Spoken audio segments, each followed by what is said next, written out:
Hi guys, welcome back. In this lesson we will be installing and configuring GeoDjango. So the first thing that we need to do is we need to activate our virtual environment.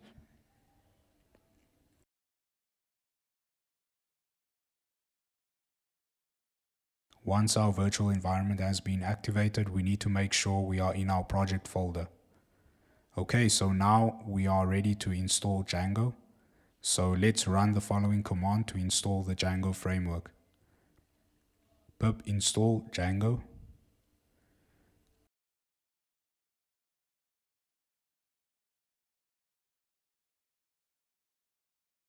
Okay, so now the next thing that we need to install is a library called psychopg2.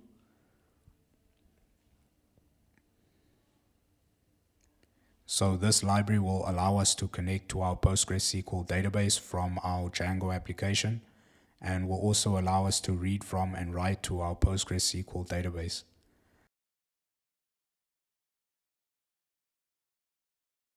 So that's it for this video. I'll see you guys in the next one. Thank you.